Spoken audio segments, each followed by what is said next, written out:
Hello and welcome to Searching for Service, brought to you by Rotary District 5950 and 5960. I'm Kelly Kirk. And I'm Joe Kirk. And I'm Chad Larson. We got all three of us today. We're super jazzed. We have somebody here in person with in us. Studio. We're in studio. We Thank like you very those. much. Steak and sizzle, right? Sorry, inside joke, everybody. Before we introduce who our guest is today, Joe's going to remind us of our show's purpose. Yeah, our show's purpose is to expose Rotarians and non-Rotarians to service opportunities. And how we do that is to have amazing guests like Mike and to tell great stories, what kind of groups that they're part of, how they've served, how they got connected to service. Like, it's really inspiring and fun, and I hope it inspires all of you. Every single time it's different, and it's always great. Nice job, Joseph Kirk. Because our our purpose changes every single day, I feel like. It does. So we have yet again another special guest on, and Joe alluded to who that is, but I'm going to give his full name, and it's Mike Deluca. He is a part of Global Travelers Rotary Club. I think I said that right. Correct. Okay, wonderful. Before we even get into like what that means and how people can get involved with it, we want to get to know Mike Deluca. So first and foremost, my question, where'd you grow up? Grew up in North Dakota. Okay. And how did you end up here in the great state of Minnesota? After grad school, I started a career in human resources and worked in Elk River, and that was my first job. Okay. Wonderful. So did you go to school here in the Twin Cities? No. Okay. Where'd you go? North Dakota. In North Dakota. UND. UND. North Dakota State. And This feels a lot like I went to Iowa State, yeah. and like the entire state is Iowa fans, and then there's like the little bubble of Iowa State fans, and I'm sure it's exactly the same. Correct. And then I did grad school in St. Cloud. Okay. Oh, okay, cool. Okay. So I started working my way east. yeah, slowly coming towards the Mississippi and crossing. Undergrad was in Communications, okay, and grad school. human resources. Okay, beautiful. Lovely. And then, how do you remember your first service project? Well, Like whether first, when did you become a Rotarian? No. I'm Oh, saying sorry. first service project. Like, before did you have Rotarian. parents that were involved in Rotary or any kind of service, maybe church organization? No, I think service has just always been a part of who I've been as a person, back to high school, back to college. It's just was part of how my family was brought up. Cool. Do you remember your first experience in service, like where you were doing a project of some kind, like maybe you were a kid? It was probably the 4-H projects that we did out in North Dakota. Sure. We were always looking for something to do. Well, what did you do with 4-H? I ended up being a state ambassador for 4-H. Okay. Oh my gosh, those. So we were always serving the rest of the 4-H community in the work that we did. Mm-hmm. Mike, can you share with our listeners what 4-H is? 4-H is City girl right there. I know what it is, but you know what? There might be listeners. I know what 4-H is. My mom grew up in Fairmont, Minnesota. Okay, so it's a little bit more rural in that part, and my grandparents were from Iowa. I know what 4-H is, but Let the poor man answer the question. y'all making fun of me. Okay.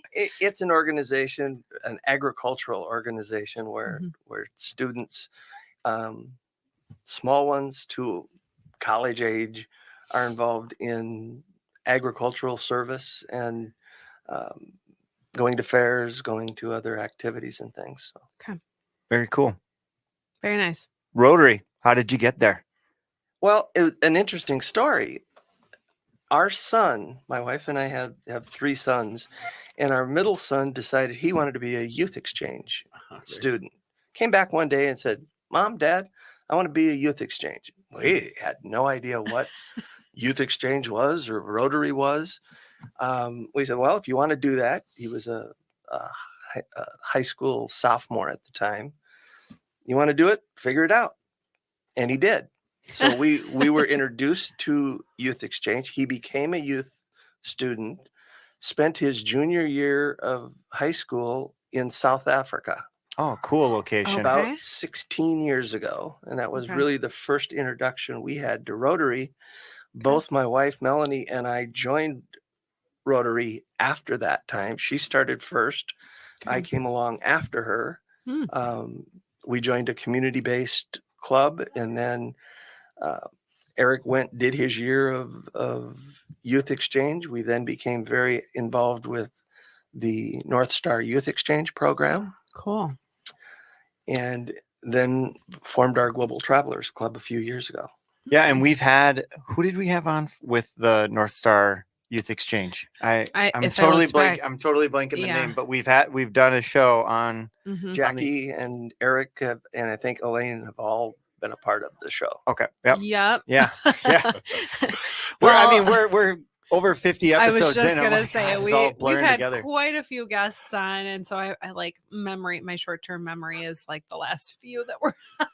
How cool is it that the youth exchange worked the other way to get people in? Right. We've Yeah. heard so often how it brings people to start, because they experienced the youth exchange, Yeah. but not that their children being in the youth exchange got Got Yeah. them into So, Rotary. That's And a actually, cool Chad, story. that's very common that a lot of parents end up becoming involved because their children Yeah. have done. Both Melanie and I ended up chairing North Star at one point 6 and 8 years ago. Okay.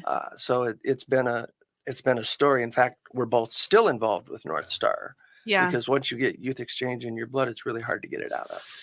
Yeah, that's what we keep hearing. So you guys have had some you're pretty heavily entrenched with Rotary, one would say. Entrenched. I would say that's true. I'm involved with youth exchange.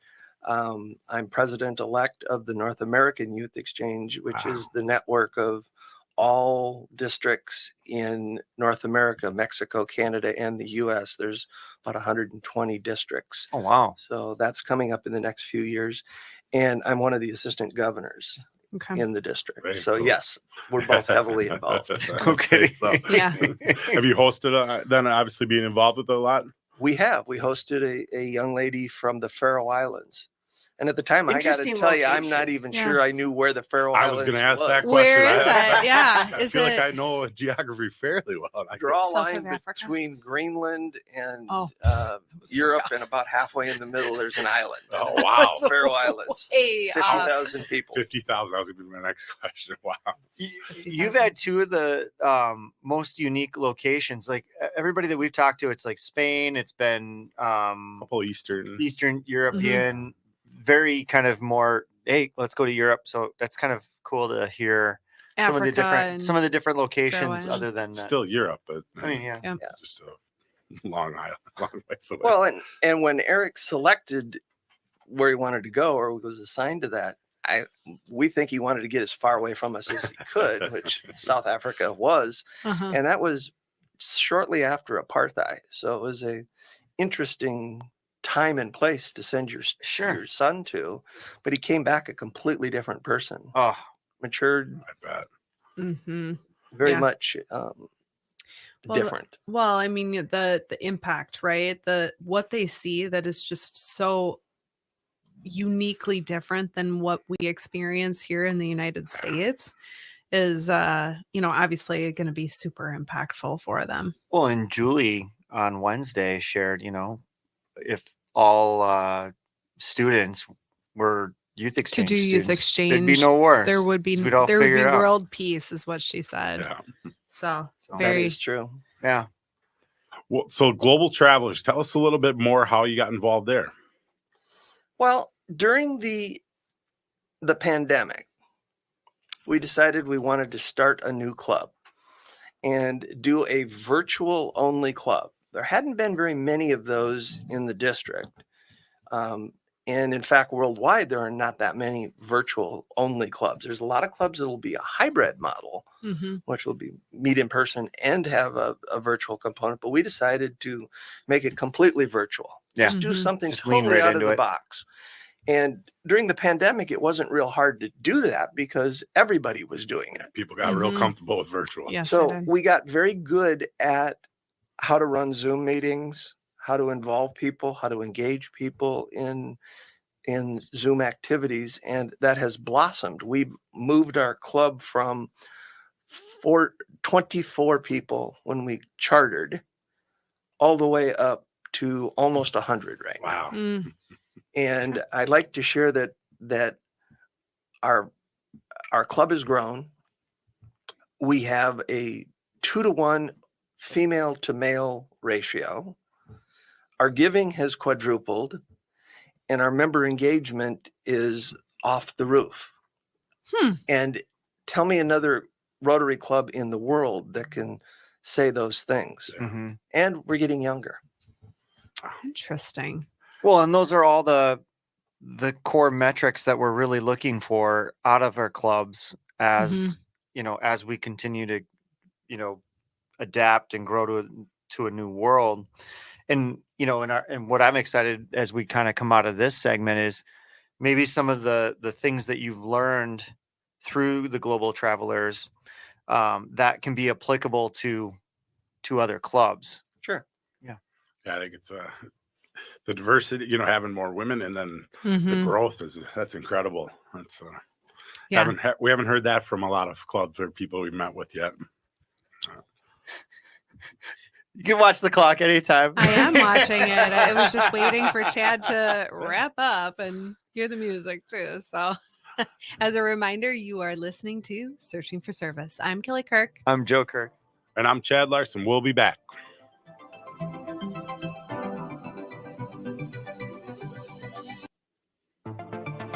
Hello and welcome back to Searching for Service, brought to you by Rotary District 5950 and 5960. I'm Kelly Kirk. And I'm Joe Kirk. And I'm Chad Larson. As a reminder, you can find us on your favorite podcast platforms, and you can find us by looking up Searching for Service on any of your on any of the platforms. You can also find us on YouTube, and you can share us, and we love 5-star reviews. Lots of 5-star reviews. Boom, boom, boom. We hit it all. Nice job, guys. Smooth as sandpaper. If you are tuning in for the first time, we have our guest, Mike Deluca, and he is a part of the Global Travelers Rotary Club. And so the last segment, we just kind of hit the tip of the iceberg in regards to what is Global Travelers. And so it sounds like, Mike, you've got a nice story to share about Rotary. So as you got going, and you're kind of telling us a little bit how the success was, but how did the district support, and how did you really start and grow? Good question. When we decided to form this new creative club, we were trying to put people together that shared something in common. And I take nothing against away from a community-based club, but the fact, Chad, that I would live 5 doors down from you may not mean I have anything in common with you. Right. Mm-hmm. We decided to try a different approach and to put together people that shared a common interest. And what was our interest?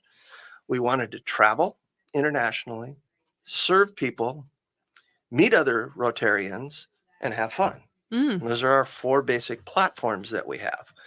So we started organizing ourselves around those functions. And the district was very helpful, assigned a mentor. In fact, Tom Gump, who I think all of us know. Never heard of him. Never heard of him. Who's Tom Gump? Tom, bless his soul, helped us sort of get ourselves organized, because a club in today's world, it's not easy to form one. There's a tremendous amount of administrative work that you have to do. You have to have a constitution. You have to have a bylaws. You have to have purposes. You have to follow all the Rotary rules about how to establish a club. And he helped us navigate some of those. The district actually helped provide some initial startup funds, because as a club, you have to get certain things, like needed a Zoom account if we were going to be a local. So the district provided us some grant money to form and to get ourselves organized, and to get us to the point of being chartered is the official term by Rotary International. We did that in April of 21, and started with 24 members. You have to have at least 20 to charter a new Rotary club. We had 24. Yeah. Fast forward to today in 2023, we have almost 100 members. So we have moved in a direction of drawing people together based on those interests of travel, serving, meeting people, and having fun. And pretty wide swath you're hitting there too, right? Yeah. Like, I can see how that appeals to a lot of people. it is, but it's a defined focus. Yeah. Travel internationally. Yep. Mm-hmm. Serve internationally. Get together internationally. Right. And many we have sponsored trips. We have a number of trips coming up that we can get into. But we learn to travel together. And for anybody that has traveled, particularly internationally, if you go by yourself, it can be very frightening, very lonely. But to go with people that you know, you have a built-in confidence and a built-in ability to work better. Yeah. And there's Rotary clubs everywhere. Yeah. We went to Vietnam last year as a group, and there were 3 Rotary clubs in Vietnam that had just been formed. And they were more than pleased to see our group of 25 people. Very cool. It's so Wonderful. fascinating. You know, and something that I'm just thinking through is like you're talking about the formation of this club is I think that the club just hit the perfect chords on, you know, we're in a shifting world where we've had social media, where interest-based groups, you know, it's less geographic. It's more, hey, do you think the same, or do we have commonalities in some shape or form? And how do we mobilize? And how do we get together? And, you know, I'm just thinking through like kind of the way you guys form that club, and you're starting to see other clubs that are doing this, the Veterans Club. You're starting to see other clubs that are a little bit more cause and interest based, and you start to see the genius behind this, and where there isn't any borders and boundaries, where we really leverage our international component of who we are as Rotarians in these clubs. It doesn't have to be that it's community based. However, it is important to have the community based ones because community. Clearly, yes. Where the cause-based clubs have a commonality, though, is because I immediately have something in common with you. Now I can build on that, and we can make that become the synergism that we're looking for as we grow our club. Yeah. You have a wheelie bag. I have a wheelie bag. Let's travel together. Do people need to have a home base here, or just a connection? Could they live abroad and be in it, or is there no geographic? Are there requirements? Yeah, quite on the contrary. We have people that live in 25 states and 4 countries. Cool. Huh. And there is no geographical boundaries because we are not together. Now, we do periodically have in-person social gatherings because the face-to-face is an important piece of the relationship building. A couple of weeks ago, we had a social up at a cabin in northern Minnesota, and we had 35 people show up for that, including 2 people from Virginia, 2 people from Florida, and a person from Oklahoma who specifically traveled to get to this in-person social of their virtual club. Oh man, that's so cool. That's so cool. It is, yeah. You know what it reminds me of? I coach with a group of agents from all over the country, and we get together once a year. And to your point, there is almost nothing that each one of us will do or won't do to get there. And it's the same thing where we're connected together through kind of this common bond, this common interest. Yeah. And we have communication along the year, and then we host the in-person events, and that's everything. The in-person event is everything, and it just galvanizes everything together. And so to hear that and kind of just to see that repetition in other types of groups and things, and you see why it's successful, right? Like you can understand why this group is so successful, is because you've kind of hit a nerve on what the missing piece of not just Rotary, but other membership organizations that they're bumping into right now, where I think that they're bumping into geography, they're bumping into age, they're bumping into all these different types of barriers where, man, this just goes right over the top of all of them. And it's really inspiring to hear about it, because there's so many other types of clubs that should be forming immediately off of this and just go stamp. Right.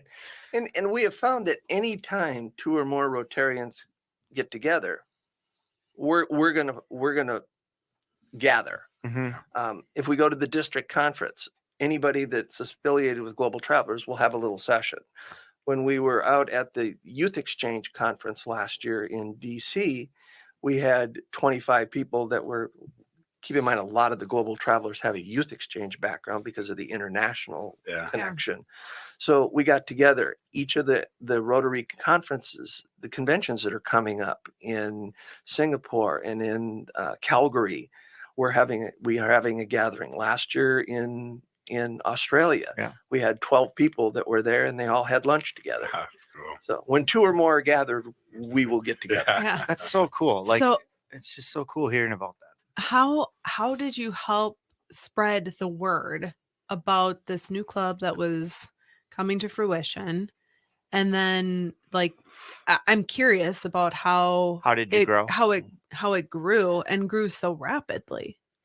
It started with an article in the Rotary International magazine in March of 2022, on page 52 to be specific. Not that I remember that. And that got us worldwide coverage.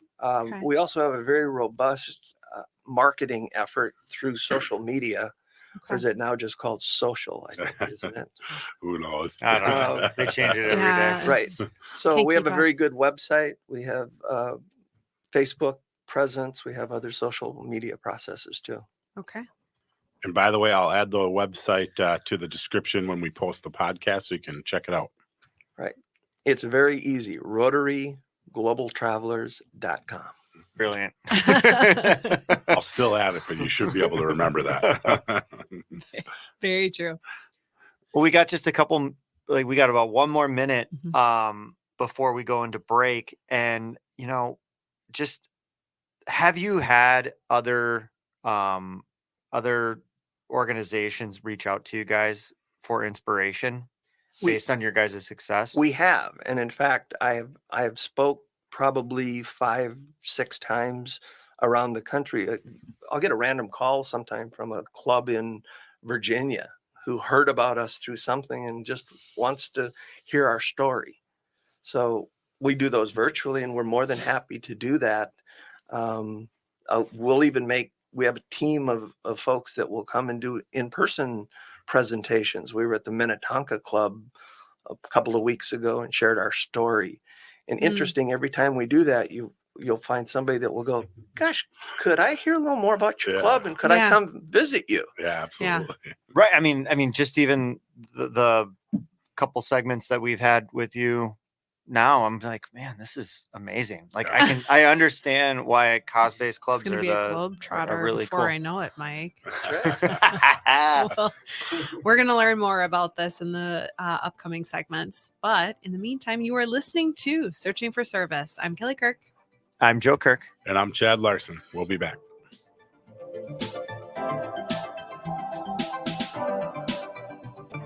Hello and welcome back to Searching for Service, brought to you by Rotary District 5950 and 5960. I'm Kelly Kirk. And I'm Joe Kirk. And I'm Chad Larson. As a reminder, you can find us on your favorite podcast platforms, and you can find us by looking us up.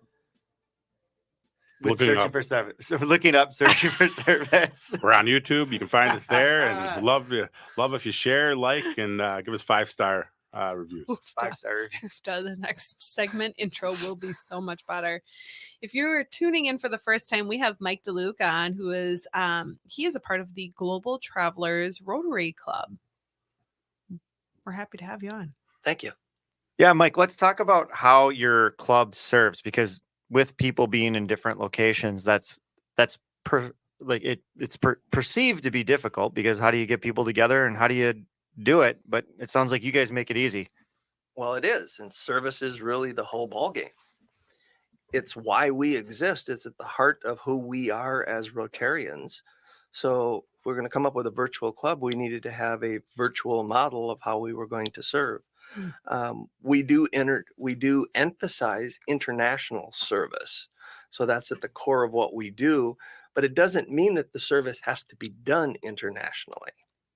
As an example, last year we collected baseball equipment and softball equipment, gathered in South Dakota for an event for a weekend where we collected all this, loaded a container that was shipped to Nicaragua. And then we sent a group down to help distribute this baseball equipment to kids in the Nicaragua area.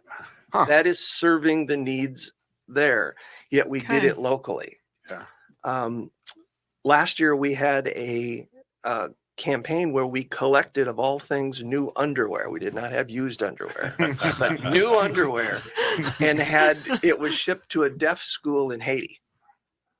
So we figured that out. We have 4 trips coming this fall to Cuba, and we're going to be bringing medical supplies. So one of our members is affiliated with a nonprofit organization down in Oklahoma, where they repurpose donated medical supplies. Sure. The expired medical supplies that are there. So we'll be bringing medical supplies to Cuba for the people that we're meeting when we go down there. And as an example, in Cuba, if you go to the hospital, not only do you have to pay, but you have to bring all your own supplies, your own sheets, your own masks, the gown that your surgeon is going to use, the gloves that the surgeon is going to use. It's just a different world. That's a whole different podcast too. That is we're gonna get into. so Oh my gosh. confusing Like, and what? mind-boggling and kind of like, oof. I don't think I breathed the entire time that you said that. I'm like, what? This broke my brain. Like, Yeah. what? It's just that's the way they do it in Cuba. Yeah. So we try to do service. We have a service project we're putting together right now for our club, and we're parlaying it into the district service event. But it's going to be a program called Trash Talk that we'll be introducing at our club meeting next week. And the idea is we're going to have everybody do a trash challenge. Sure. Wherever you are, go pick up trash. Report back the number of bags of trash that you've had, and we'll compare those, and we'll have a challenge that we'll do. So we're keeping service in front of our people because that's who we are as Rotarians. Yeah. I find that so interesting. And what I think is actually probably the most valuable component of having people in all of these different locations is the variety of service types that you end up doing, where, like, and again, this isn't bad in a lot of the community-based clubs, you end up doing the same service projects over and over and over again, which is great. You support similar groups and all of that. Great. But it's got to be that you guys have so much opportunity and so diverse types of service that you can't really stay on one for very long because the opportunities are just everywhere. Right. The only requirement that we have is that the service you do should be somehow linked to one of the 7 areas of focus. Sure. And as long as it's part of that, and it's actually pretty hard to do a service project that you can't link to. Yeah, exactly. That's true. But we do try to spread it out too, because with 100 members, you may have a group that's very interested in the ecology part of the environment. So we will do a service project coming up in another year in Hawaii, of all places. And we're going to do reef restoration. You might have we've got a small group that is very interested in solar type energy. A lot of people with clean water. We were one of, I believe, if not the first virtual club to get a global grant. My wife, Melanie, wrote the grant for a Columbia water project where an entire community is going to get clean water. and it's a $94,000 project through the grant within the district. And then we're going to take a group of people this winter down to view the project and to help actually put together the units that are put together as part of our service. So you can find anything you want to do. And with 100 people, we have 100 different ideas. Well, and talk a little bit about, so the 100 people you mentioned off air, or maybe it was on air, the like how the giving has increased exponentially versus like to the number of new members. So like, or that it is increasing, you know, in a certain level of magnitude versus like linearly. Explain a little bit about that and maybe why that's happening. Consider giving in two ways. One is financial and one is of your time. And financially, our group has almost quadrupled the giving since they started. When you get involved with Rotary, you're opposed. We have a number of Paul Harris Society members. We have several major donors. This district is rich with major donors. It's one of the highest per capita major donors in the world in our district. And we also are advocates of using the grant money that are there. Through our 2 years of being in existence, we have sponsored 3 different small international grants, 1 global grant, and if the district would let us, we'd probably have another 3 or 4 of them lined up. So every year we challenge ourselves to do at least 1, if not 2 grants, because those become the basis of the international service that we're doing. Wow. Very cool. You've listed off a few places coming up that I'd be interested in going, but, you know, as a club member, you know, in the community level, can I join, or, you know, is it just for, does it have to be your primary club, What or are how the does that work? requirements? Yeah. You must be this, or you must do how this. does it work? Like, our requirements are, do you like to travel internationally? Do you like to meet Rotarians? Do you like to serve? And do you like to have fun? I'm out. You were with he us doesn't until like that to have last- fun, Mike. Fun. What is that? So we do have 2 categories of membership. You know, Rotary's used to 1 category. You're a member, either a member or you're not. And in today's world, we have found, I think churches find this too, that people want to be affiliated with you, but they don't necessarily want to be a member. Signing up on the dotted line is not as important of value to a 30-year-old as it was maybe to my generation of folks. So what we did is we creatively came up with a new category. We made it up. It's called associate members. And what an associate member is you're a part of another Rotary club. That's the requirement. You must be another part of a Rotary club. And you could then become an associate of ours for a $50 a year fee. Our regular dues are $195, very cheap compared to many Rotary groups. We don't have lunches or I was going to say, hear that, Edina Morningside?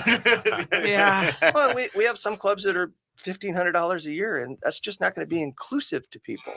Right. So we've created those 2 membership categories, and the associate membership category often is a spouse of one who's in another club.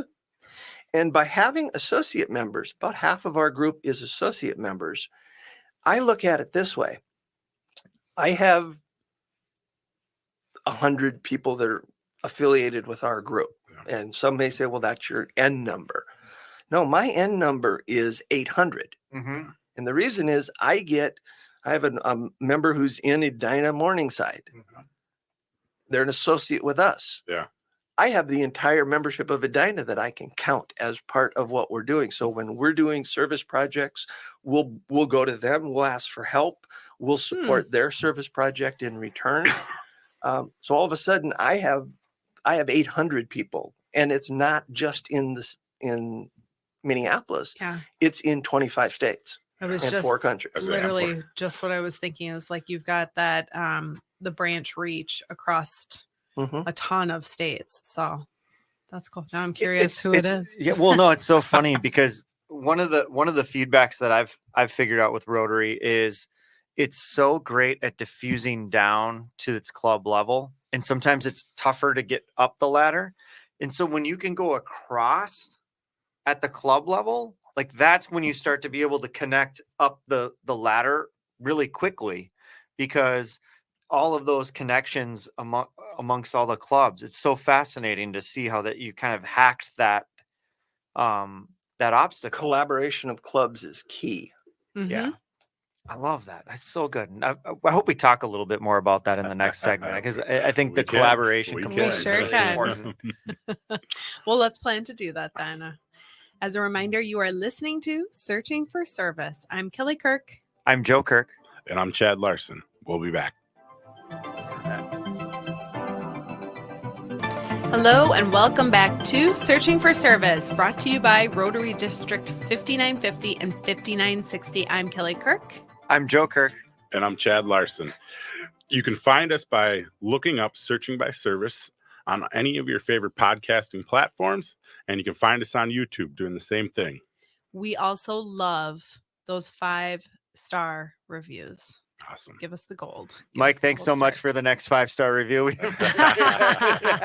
Thank you. So in the last segment, we always like to talk about the future, and let's start with the short term. What are some of the upcoming opportunities and trips and service you guys have coming in the short term? Great question. We have 4 different groups that will be going to Cuba starting in November of this year. While we're there, we'll be providing medical supplies to the Cuban people.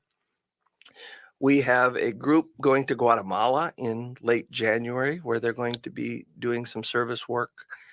Colombia in February, where we're going to be tracking our global grant that our club wrote last year, that's producing the water filters for an entire community. Over 3,000 families will be getting water filters. So we'll be down there watching our project and seeing what's there. In April, we've got a group of 40 people going to Egypt. And in Egypt, we are following up on a small international grant that our club wrote last year for $30,000 that provided liver health education and some treatment. Some things happened in Egypt over the years that caused a higher than normal outbreak of liver cancer in Egypt. So we're trying to make a dent in that by educating some of the nurses and doctor staff on that. Fascinating. We will be gathering in Singapore at the conference. We're doing a unique fundraising trip in November of 24, where we're taking a European river cruise, and Rotary, our Global Travelers Foundation, will get a chunk of the money back to be used for service projects. So it's our way of doing a local fundraiser. And then we have a group going to Ethiopia in January of 25 to help serve the community that is in Ethiopia, some very different conditions over in Central Africa. And then we'll be doing a service project in Hawaii in December of 25, where we'll be doing some reef restoration. So hitting the different areas of emphasis, from health to water to environment to energy, whatever it is. You're hitting a lot of categories of fun too. And I know. I also found it to be intriguing that you're going to Hawaii in December. Well, we're not stupid either. For those members that are up in the Midwest, they're like, thank you. That's the line of the day. We're not stupid either. Yeah. And do you take Rotarians that are not affiliated with the club, or is it always just associates and members that are? No, the associates and members would get preference if we had numbers issues, and sometimes we do run out of space in a group. But we do want to invite other Rotarians to join us. In fact, we picked up a lot of members and associate members by going, gosh, you guys really are fun to travel with, and you're doing something important. So we often start with whoever has helped collaborate on a particular grant. As an example, our Columbia grant had 15 different Rotary clubs. Sure. So we've been making the rounds to those clubs saying, hey, if anybody would like to join us, you guys have helped fund this, bring it back to your club by doing it. And that's how we help build the family a little bit. Yeah, that makes sense. Do you see in the future where, you know, each club has an international representative? Do you know what I mean? That is part of the club, like where, I mean, because it doesn't sound like Like you could traveler literally throw a liaison. rock and somebody's gonna be like, oh, that's an interesting club. I'll volunteer. Yeah. Well, and some interesting facts. We have one member in our club who we believe holds the world's record for he's been to every country represented by the United Nations, which is like 128 of them. And he did it by the time he was 28. Wow. Now he works for the United Nations. I'll give him that. Okay. That helps. However, we also have one person that she's up around 100. And I asked her a couple of months ago, well, where do you want to go next? Because I figure you're going to go to someplace exotic because you've already gone to the 90 some countries. And I thought Melanie and I were doing pretty well, but we're at about 50 countries. And many of our folks have more than that. To your question, could each group should each community-based club have an international representative or something? That's up to the club. Yeah. There are some clubs that just don't want to focus on international, and that's okay. Yeah. If they want to focus on the ditch on the road, great. That's up to them. We got highway cleaning coming. Sorry, it was like too close to home because it's literally tomorrow. Is road cleanup? Yeah. Yes, that's why I chuckled. The world needs ditch diggers too, Daddy. Yes. Yep. So yeah, it's kind of unique to each club, but I think there's probably most clubs I think would probably have a connection. And in fact, we see this often that some people will change their membership over to Global Travelers from a community-based club because their club has made a conscious decision that we don't want to get involved in international things. We'd like to keep our work local, which is okay. Yep. However, if that turns that member off to being a Rotarian, I'd rather create the safe space where they can go. We are not out to steal other members of Rotary, but probably a third of our members probably wouldn't be Rotarians today if we didn't have Global Travelers. Yeah. Well, and that speaks to just how important that your club is because it's just addressing a huge need that's probably larger than you can imagine. I mean, you guys are only a few years old and you're already at 100 members. It'd be interesting to see, like, do you guys have goals for where does the long-term future look for you? We could see ourselves a lot larger. Yeah. But it isn't about the numbers. It's about, are we engaging our members? And we measure one thing and one thing only. Of our 100 people, how many people are actively involved? And I mean actively involved. You come to a meeting, you come to a social, you come to a travel trip. And we're up in the 80% in engagement. So think about a traditional club who has 50 members. You might get 10 people coming to a club meeting. Right. That's an engagement at 20%. Yeah. Right. Yeah. I'll keep our 80 to 85% engagement and not worry if I have 500 or if I have 100. Well, Sure. then it just leads me to the next question is, are there limits to the size that you can see? Maybe you haven't reached it yet, but it'll be interesting. Do you see that there's a limitation of size where you get to 150 members and it starts to become a little bit more difficult and you have to more or less spin off and do another one? I don't know the answer to that because we aren't there yet. Yeah. But It's so new. Good problem to have, I suppose, too. if you look at, we have 8 trips coming up in the next 2 years. Not everybody's going to go to every one of those trips. Yeah. Right. I'd like to, Yeah. but it's hard. Life. Yep. Yeah. Life gets in the way.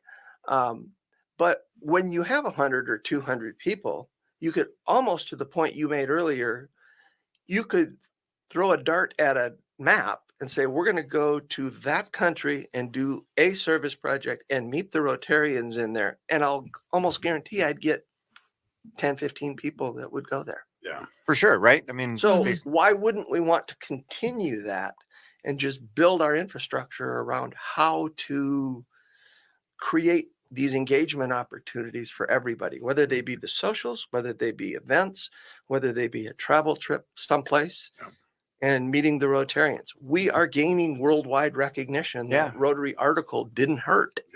Yeah. And it's now we have to figure out how to take the next step, which is really to have more trips, have more engagement, get our message out more to people. Still, people will go, I never knew about you. This is where my brain is broken compared to other people, is like, I can immediately like play that out and go, think of, you know, where you've got an exposure of thousands of people and you do exactly what you just said. We're going to go to this location at this time, sign up. And you've got 500-600 people. You're like, cool, we're going to do a fundraiser when we're there. We're going to fundraise for this project. We're going to do the whole project. Like, literally, I could see like the whole self-sustaining component as, you know, for a project. You don't even have to go through the grant process. We're like, we're just going to fund it through people come in, they're bringing their $200 a piece, boom, and we're just going to do it. And then you can have the big impact. And then you got the big impact. Like, it's just it's so cool to see. I mean, Mike, this has been such a fabulous interview, and kind of to break down a lot of those barriers that we've seen in not just Rotary, but other membership organizations are dealing with the same problem.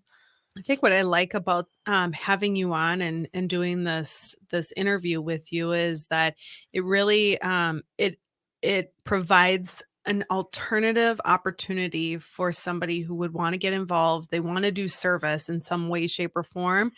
They see the value of becoming a Rotarian, but maybe that like super structured approach just isn't speaking to them. Right. Well, enter Global Travelers. Yeah. It's also interesting noting the number of spouses that end up joining ours. Their spouse is a Rotarian, but that club doesn't really meet their needs. Then they hear about us and they go, I could do that. Yeah. District gains a member. Yeah. It's awesome. So cool. We've really enjoyed having you on today, Mike. Thank you so much for taking time to come and visit us and do this in person. We truly appreciate it. So thank you. Thank you so much for tuning in to Searching for Service. I'm Kelly Kirk. I'm Joe Kirk. And I'm Chad Larson. It's time to stop searching and start serving. We'll see you next time.